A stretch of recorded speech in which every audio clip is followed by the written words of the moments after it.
സുരേഷ് ഗോപിയുടെ മകൻ മാധവ് സുരേഷ് ഗോപി കേന്ദ്ര കഥാപാത്രമായിട്ടിരുന്ന ഏറ്റവും പുതിയ മലയാള ചിത്രമാണല്ലോ അംഗം അട്ടഹാസം എന്ന് പറയുന്ന സിനിമ. ഇന്ന് തിയേറ്ററിലെത്തിയിരിക്കുന്ന ചിത്രത്തിനെ കുറിച്ച് പരിശോധിക്കാം. വീഡിയോ ആദ്യമായിട്ട് കാണുന്ന സുഹൃത്തുക്കളാണെങ്കിൽ ഏറ്റവും ലേറ്റസ്റ്റ് സിനിമാ വിശേഷങ്ങൾ അറിയാൻ വേണ്ടി ഇപ്പോൾ തന്നെ ചാനൽ സബ്സ്ക്രൈബ് ചെയ്ത് നോക്കുക.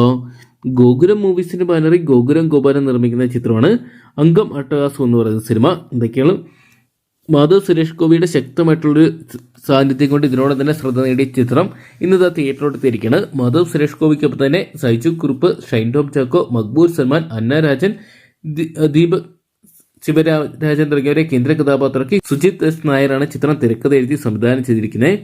എന്തൊക്കെയാണ് ചിത്രം ബോക്സ് ഓഫീസിൽ മികച്ച അഭിപ്രായങ്ങൾ സ്വന്തമാക്കിയ ബോക്സ് ഓഫീസിൽ വലിയൊരു വിജയമായിട്ട് മാറാനുള്ള എല്ലാ സാധ്യതകളും കാണുന്നുണ്ട്.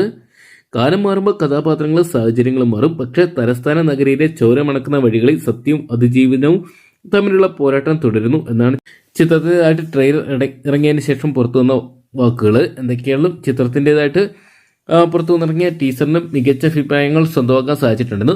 മാധവ് സുരേഷ് ഗോപിയുടെ കരിയറിൽ ഒരുപക്ഷെ വഴിത്തിരിവായിട്ട് മാറാൻ സാധ്യതയുള്ള ചിത്രം കൂടിയാണ് അംഗം അട്ടഹാസം എന്ന് പറയുന്ന സിനിമ. എന്തൊക്കെയാണ് ചോര മണക്കുന്ന ട്രെയിലർ തന്നെ കാണാൻ സാധിക്കുന്നുണ്ടായിരുന്നു. 18+ സർട്ടിഫിക്കറ്റാണ് ചിത്രത്തിൽ നേടിയെടുക്കാൻ സാധിച്ചിട്ടുണ്ടായിരുന്നത്. അതുകൊണ്ട് തന്നെ ഒരുപാട് വയലൻസ് രംഗങ്ങൾ ചിത്രത്തിൽ ഒരുപക്ഷെ ഉൾപ്പെട്ടിട്ടുണ്ടായിരിക്കാം.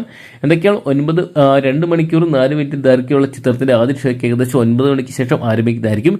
എന്തൊക്കെയാണ് കാത്തിരിക്കാം. മലയാള സിനിമ അക്കാലത്തെ വലിയ വിജയങ്ങളോട്ടൊന്നായിട്ട് മാറുമോ അംഗം അട്ടഹാസം എന്ന് പറയുന്ന സിനിമ. അപ്പം നിങ്ങൾ എത്ര പേരാണ് ഇന്നത്തെ ദിവസം ഈ സിനിമ തിയേറ്ററിനായിട്ട് കാണാൻ വേണ്ടി കാത്തിരിക്കുന്നതെന്ന് കമന്റ് ബോക്സിൽ പങ്കുവെക്കുക. വീഡിയോ ഇഷ്ടപ്പെട്ടെങ്കിൽ ലൈക്ക് ചെയ്യാനും ഷെയർ ചെയ്യാനും ചാനൽ സബ്സ്ക്രൈബ് ചെയ്യാനും മറക്കണ്ട.